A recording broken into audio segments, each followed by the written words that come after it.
আসন্ন দুর্গাপূজাকে কেন্দ্র করে ভারতে ইলিশ রপ্তানির সিদ্ধান্ত নিয়েছে সরকার।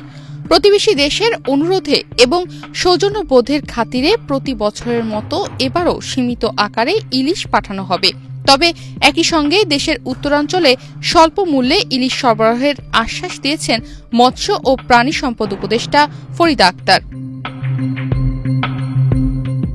15 সেপ্টেম্বর সোমবার সকালে কুড়িগ্রাম জেলা প্রশাসকের সম্মেলন কক্ষে জেলা মৎস্য কর্মকর্তা, প্রাণী সম্পদ কর্মকর্তা, নারী, কৃষক ও এনজিও প্রতিনিধিদের সঙ্গে মতবিনিময় সভায় অংশ নিয়ে প্রাণী সম্পদ উপদেষ্টা ফরিদা আক্তার বলেন,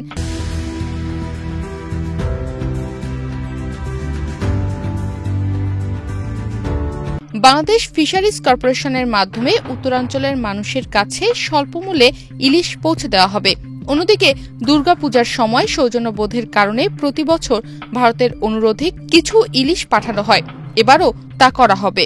ভারতে পাঠাবার ব্যাপারটা দুর্গাপূজার সাথে সম্পৃক্ত হয়ে গেছে, গত 6 বছর ধরে হচ্ছে। ফলে সেখান থেকে অনুরোধ যখন আসে, এটা একটা আমরা সেখানে সেই সৌজন্যবোধের কারণে এবং খুবই কম দেওয়া হয়েছে। সব মিলিয়ে দুর্গাপূজায় ভারতে ইলিশ রপ্তানির পাশাপাশি দেশের উত্তরাঞ্চলে সাশ্রয়ী দামে ইলিশ পৌঁছে দেওয়ার এই উদ্যোগকে গুরুত্বপূর্ণ পদক্ষেপ হিসেবে দেখছেন স্থানীয়রা। সেটা হলো বন্যার পরে মৎস্যজীবীদের সহায়তা দেয়া, সেটা আমরা দুর্যোগ মন্ত্রণালয়ের সাথে আমরা এর মধ্যে কথা বলছি এবং সেটা কিন্তু আমার মনে হয় যে করা খুবই দরকার।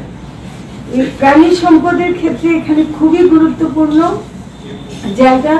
অনেক জায়গাতে আমরা দেখছি যে উদ্বৃত্ত আছে ডিমের ক্ষেত্রে, দুধের ক্ষেত্রে, মাংসের দিক থেকে, কিন্তু অনেক জায়গায় আবার স্বল্পতা আছে।